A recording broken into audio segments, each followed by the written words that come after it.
In the days of knighthood, throwing your gauntlet at the feet of a rival was a surefire way to start a fight. But you wanted that glove back, because if your hand was damaged, your weapon wasn't much good. Hand protection was pretty much ignored until the 12th century, when riveted mail became more common. Over the following centuries, gauntlets evolved into metal-plated marvels, battle-ready and beautiful. My name's Fred Ryle, and I make suits of armor for a living. Fred's been making a living at this for 10 years, but he put in a lot of hours before turning pro. I've memories as a young boy making suits of armor out of foil and card for my teddy bears. Today, Fred's making something a little more historical, a German-style gauntlet from the late 1400s. Once the patterns are mapped on cardboard, he transfers the design to metal. The designs are his own, but based on gauntlets of the era. Those gauntlets were made from iron. Fred opts for mild steel, which isn't as strong because his clients aren't going into battle. Still, reenactors' hands take a good pummeling. The primary parts you want to protect are your hands and your head, so that you can go to work on Monday and not be maimed. Then it's time to cut. And the methods here are straight out of history.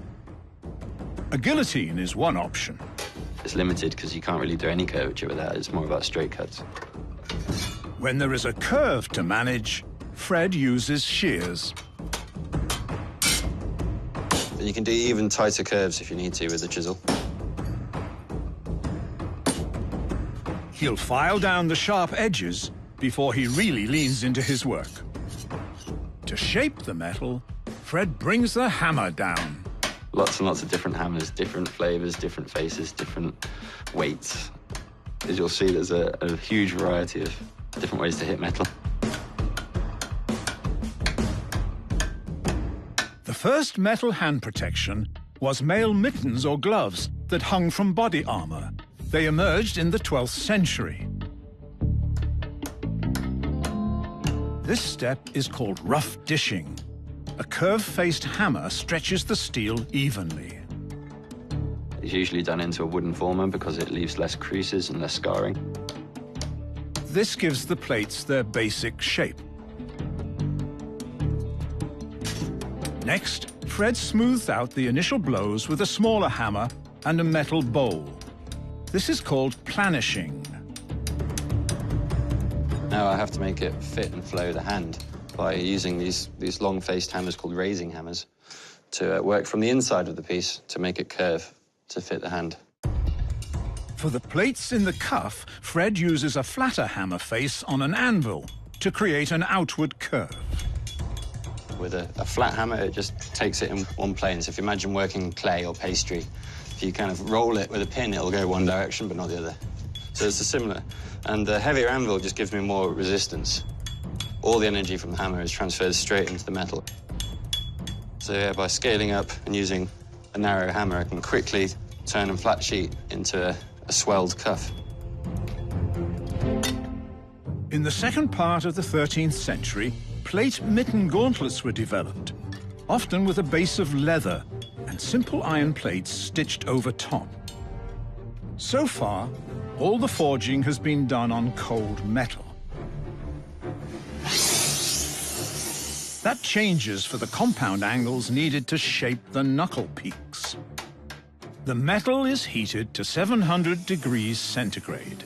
In medieval days, Fred would have been heating the iron plates in a coal forge, but gas is quicker, cleaner, and safer.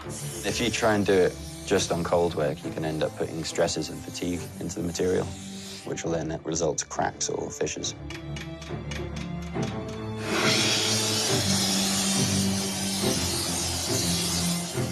The knuckles are protected by one plate. Similar plates will stretch across all 4 fingers.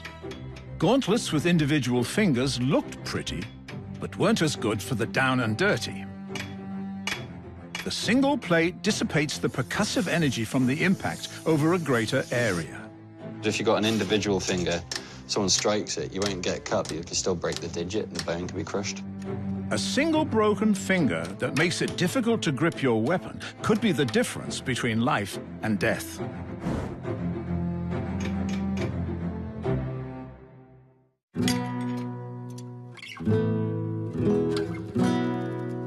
With all the pieces made, Fred punches holes so he can assemble the plates. Then he does a preliminary assembly, checking for movement and form.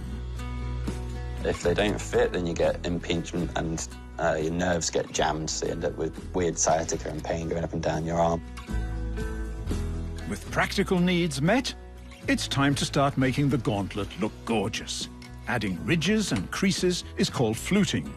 This process contributes more than just style. Fluting is a process where you crease the metal surface and you take it over an edge, effectively corrugating it, and that strengthens it. In the traditional method, Fred does all the detailed work with a hammer and eye, combining force and finesse. There are still more style points to earn, however. Typically with Gothic armor, it's a bright finish, it's a silver finish or a polished finish. So you then have to file and grind the surface. This may look modern, but grinding and polishing has been accomplished with powered tools for centuries.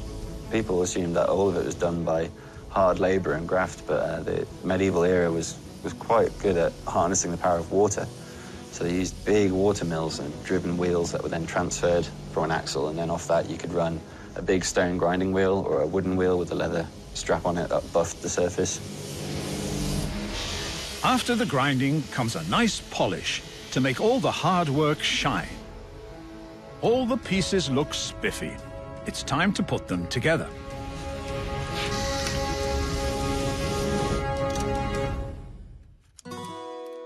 Temporary bolts are replaced with permanent rivets and washers. It's slow and laborious. It can often take a day in itself to assemble a piece.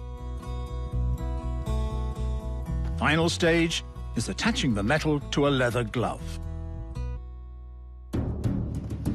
Finally, Fred has a finished piece, which fits like a, well, you know. It's not just a cool-looking trinket. It's an essential tool for both knights and reenactors. I really do enjoy the challenge of it, the fact that every job is specific to the client. It has to thrill them, it has to make them satisfied, it has to fit them, it has to be an improvement on the pieces I've made before. So as a tailor and as a craftsperson, making it fit is a nice, satisfying challenge.